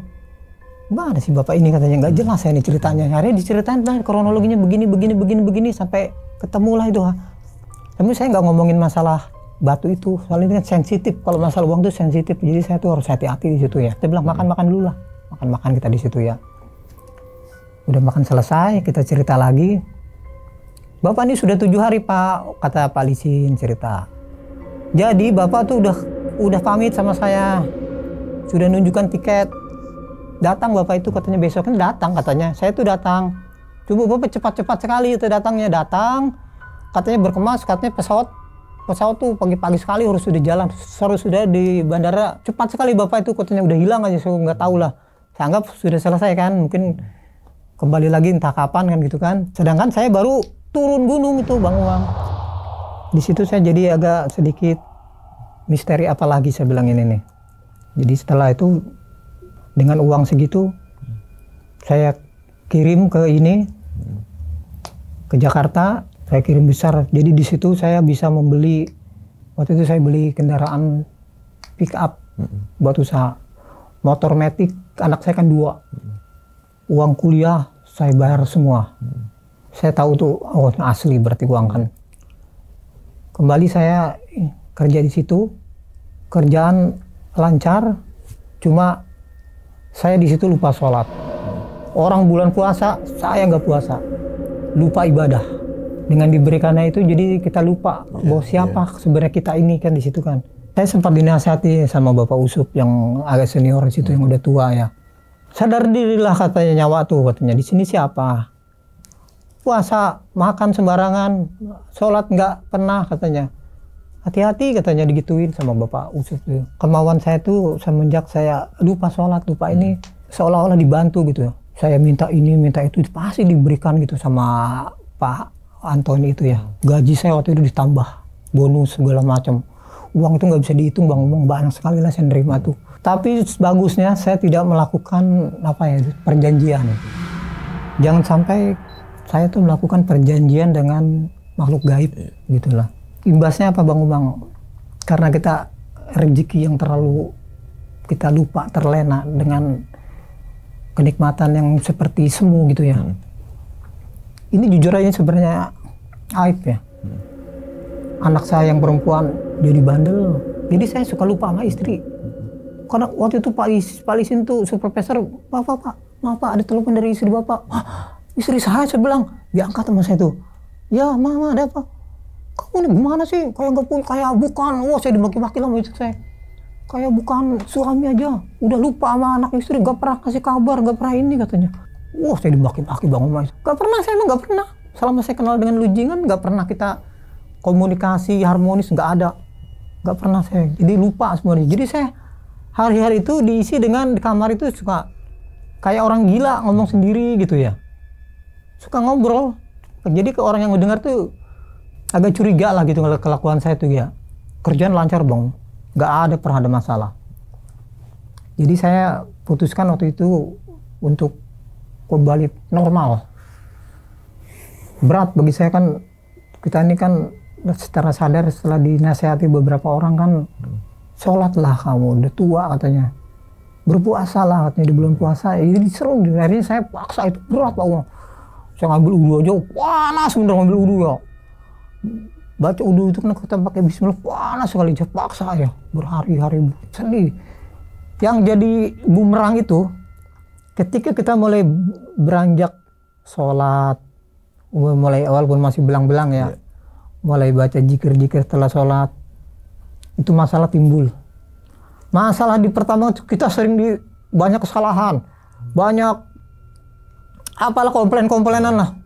Sampai saya udah pusing gitu. Kita tetap jadi sholat, kita zikir, kita ini timbul masalah.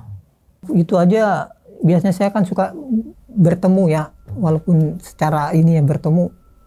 Itu wajahnya mengerikan Bang. Baru kali terakhir. Jadi nggak ngeri-ngeri banget gimana. Jadi bukan seperti bidadari yang indah, bidadari yang cantik lagi yang saya lihat itu. Pas saya habis ketemu apa, ngeri ya. Jadi kayak ular tanduk besar. Astagfirullah. Ya.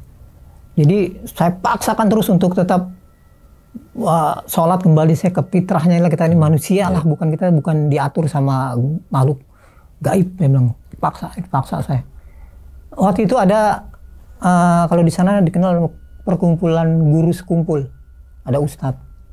Jadi Pak Ustadz manggil saya, didatangin minta tolong. Jadi saya disitulah saya mulai jujur ke dia, begini Pak, begini. Untungnya Ustadz ini ya netral gitu ya, jadi rahasia-rahasianya tuh nggak dibocorkan ke pekerja lain. Itu terkenal tuh Ustadz guru sekumpul, ada perkumpulan di sana. Jadi saya di situ dibersihkan lah, diruqyah. Apapun resikonya, apapun yang nanti dihadapi, kita mau kembali miskin, kita kembali seperti semula sebagai teknisi, ya udah itulah jalannya. Jadi Ustadz itu saya diajari, dapat kasih amalan, saya suruh baca setelah sholat ini, menghindari. Jangan sampai bertemu lagi kamu dengan orang itu, dengan gadis itulah. Itu jebakan Pak katanya. Itu adalah ruang lingkup setan untuk menyesatkan manusia. Bapak hidup enak Pak, di dunia cuma ingat nanti di akhiratnya ada. Oh saya dunia sehat Bang, sampai. Jadi saya pasrah lah, saya ikutin kembali. Yang tadinya ingat setelah itu selesai, akhirnya saya memutuskan untuk resign.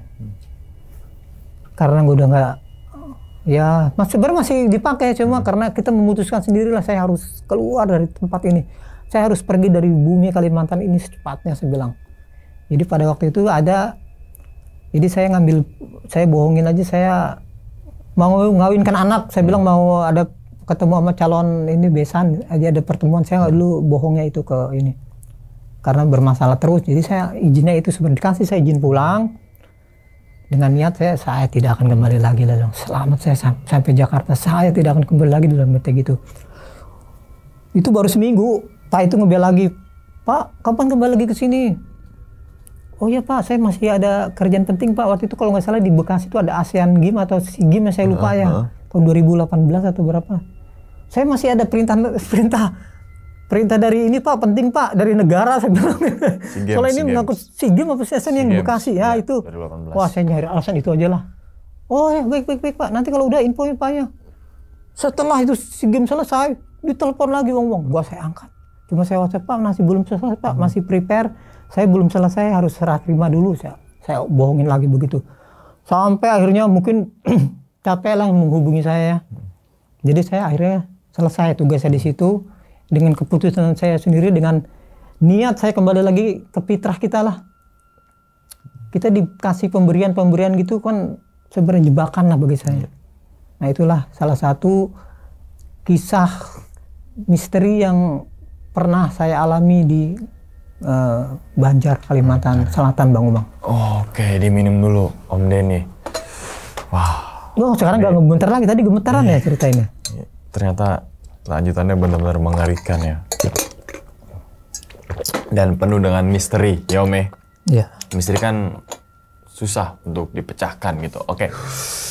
Om, yang sebenarnya banyak pertanyaan sih, tapi yang lebih poinnya aja deh. Pertama itu berarti sebenarnya ada desa nggak Om di situ?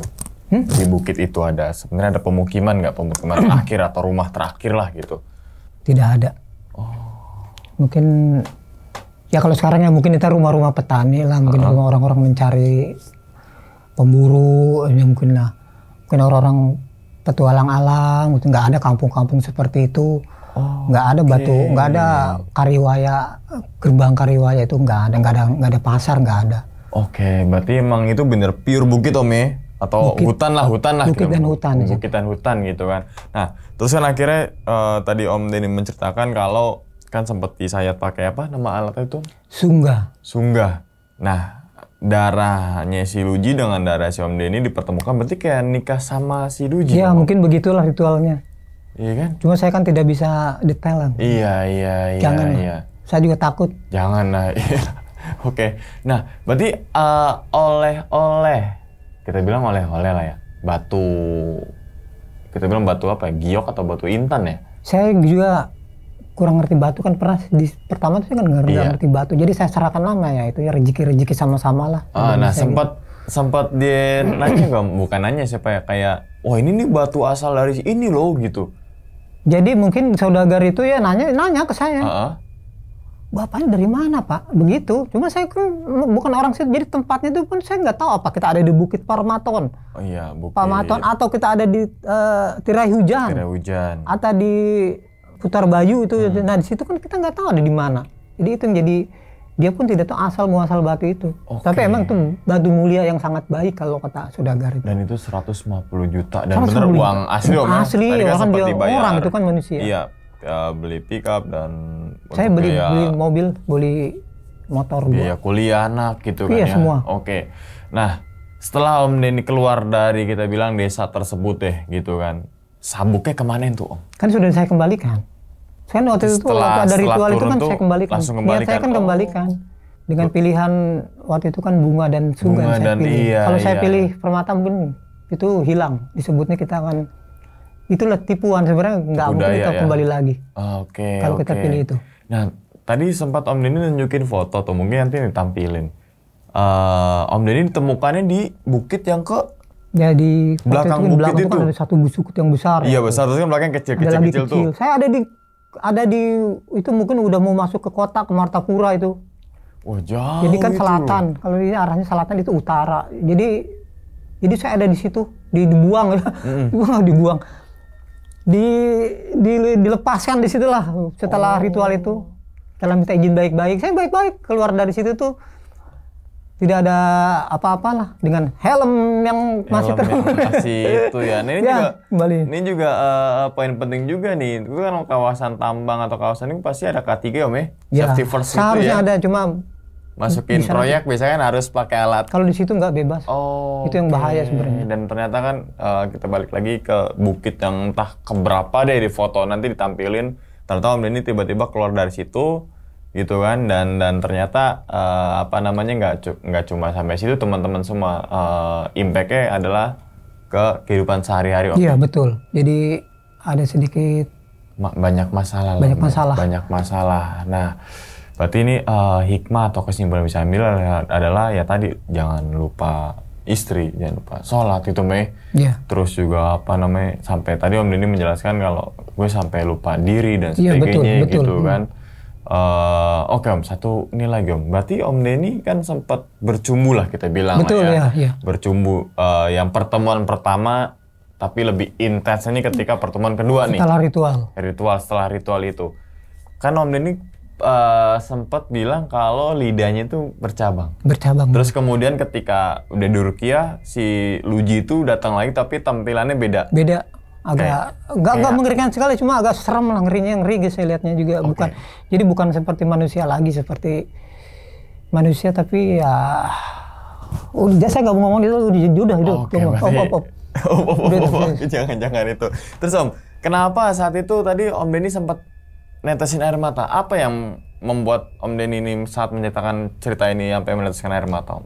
Spontan aja sih itu ya, kenapa ya? Saya menghindari itu, sebenarnya menghindari agak rasa haru itu, cuma namanya kita apa adanya lah kita sampaikan, tiba-tiba ya keluar aja. Nggak tahu, keluar aja. Saya kan laki-laki masa, bahkan tadi kan saya sempat ngomong kok cengeng bener sih, saya begini aja. Jadi saya kuat-kuatkan lah tadi ngomong itu Bang. Oke, berarti udah nggak ke tempat tambang itu lagi Om setelah dari 2017? Setelah itu tapi sempat ada telepon nggak? Telepon dari situ? Waktu pas COVID itu, ya disebut, mungkin saya pernah cerita ke Bang Umang, kesempatan itu tidak datang 2 kali. Kesempatan itu yang diberikan orang, apalagi sekelas pengusaha besar di tambang, memberikan kepercayaan lagi kepada saya, tidak bisa 2 kali. Sempat saya ngebel, dalam kondisi terpuruk, waktu itu kan lagi COVID, kita nganggur, gak ada proyek sama sekali. Saya sempat ngebel. Pertama ke Pak Lisin, jawabannya, nanti Pak saya sampaikan ke bos. Bosnya pun udah menolak, udah nggak mau. Itulah istilahnya kita, yang rezeki saya tidak ada lagi di situ lah. Selesai di situ. Oke, nah satu lagi Om, terakhir Om. Ini kan sempat ada sudut pandang berbeda nih ketika Om Denny lagi ke bukit menemui si Luji gitu kan. Terus kan kemudian ternyata di proyek itu Om Denny pulang ke Jakarta gitu kan betul. Itu kan. Nah, Om Denny merasakan di bukit tersebut selama 2 harian lah ya. 2 hari waktu itu. Tapi ternyata di proyek itu sekitar 7 hari. Jadi saya izin, katanya saya datang izin. Katanya saya datang izin, cuma cepat. Dia tak ada ngelihat Pak Lisin ada tiket pesawat. Cepat-cepat, Bapak cepat katanya pulang langsung gitu katanya. Berarti ada perbedaan, kayak ada satu waktu yang ada gapnya gitu Om ya, ketika ya kan 2 sama 7 hari itu kan agak jauh juga. Jadi sempat saya bertemu, tapi saya nggak tahu, saya nggak merasa, kalau saya sih bagi diri saya nggak pernah saya izin ke Pak Lisin, Pak ini tiket saya pulang, saya nggak merasa itu, cuma karena dia melihatnya seperti itu. Karena kan di waktu itu Om Denny masih di bukit itu kan? Saya masih di sana. Gitu kan? Berarti teman-teman itu ketika Om Denny menceritakan itu semua dari awal sampai akhir, gimana respon dari teman-teman yang jemput Om Denny itu? Ya dia kembali lagi menghela napas, saya katanya, Bapak ini penuh sekali dengan ini Pak, katanya datang ke sini nih katanya. Sambil kita kan gitu sambil happy aja. Mungkin bagi dia tuh sering memang ada beberapa kejadian. Dari tahun 70-80 tuh ada orang hilang di situ kan. Ada beberapa mereka yang hilang. Mungkin hilang tuh artinya nggak kembali lagi lah, nggak ditemukan. Mungkin salah satunya jadi dianggap itu lumrah lah mungkin kalau di bumi Kalimantan seperti itu ya. Oke, terus juga sempat Umang baca-baca artikel tuh bahwasanya kalau di sana kan Gunung Pamaton ya Om ya? Iya Pamaton. Gunung. Saya belum pernah lihat itu. Kalau kini kan Bukit Pamaton gitu bilang. Tapi kalau di artikel Gunung Pamaton adalah menuju ke kampung gaib, katanya begitu. Katanya ya menurut artikel ini mah gitu. Tapi Om Denny ya semoga itu beneran bisa gitu Om. Oke. Sebelum ditutup nih teman-teman semua nih ya, diingetin sekali lagi nih, abis nonton video ini teman-teman juga nonton yang video pertamanya, yang part pertama itu ketika Om Denny awal mulanya ke tambang tersebut dan juga mampir nih ke YouTube-nya Om Denny, yaitu apa itu Om? Jayagiri Aventurir. Jayagiri Aventurir. Oke, itu linknya tuh ada di bawah video tuh teman-teman semua. Oke Om, sebelum tutup nih Om Denny punya pesan nggak nih Om untuk teman-teman semua supaya lebih waspada lah, kita waspada kan di mana aja Om ya? Ya, jadi kalau terutama yang spesialisnya pekerja luar ya, ke daerah-daerah, ke pekerja tambang, hargailah adab dan kebudayaan daerah sekitar lah, ikut aja. Jangan sampai kita melawan aturan di sana. Kalau niat baik kerja ya bekerja, dan jangan sampai melakukan suatu perjanjian gaib dengan makhluk-makhluk yang tidak kita kenal gitu ya. Adat, adab, dan menjunjung tinggi budaya, Om ya. Kalau ngomongin perjanjian gaib, kayak sempat flashback teringat sama cerita Om ini di Gunung Gede tuh ya. itu seru juga teman. Nanti teman-teman semua tonton, searching aja Sumarjawa Om Denny itu langsung nongol, langsung aja Gunung Gede tuh ada tuh cerita yang bener-bener luar biasa tuh. Oke, sekali lagi terima kasih banyak nih Om Denny ya. Oh bener-bener dari awal sampai akhir nggak ketebak ceritanya gitu. Terus endingnya di mana, terus ngapain aja di sana, dan akhirnya impactnya apa, dan ternyata sudah kejawab semua. Ya semoga aja teman-teman semua bisa diambil lah hikmah dan juga pelajarannya gitu. Kalau yang buruk-buruknya buang jauh-jauh gitu kan. Oke, dan ingat teman-teman semua, cerita dari Om Denny ini bukan untuk nakut-nakutin teman-teman semua ketika mau bekerja tambang ataupun mau keluar daerah gitu kan. Tapi ambillah sisi positifnya dan buang sisi buruknya. Sekian dulu pada video kali ini, dan nantikan video-video gue berikutnya. Hal gaib itu muncul ketika sugesti kita buruk. Wassalamualaikum warahmatullahi wabarakatuh. Selamat beristirahat. Om Den, terima kasih banyak. Alhamdulillah. Bungkus.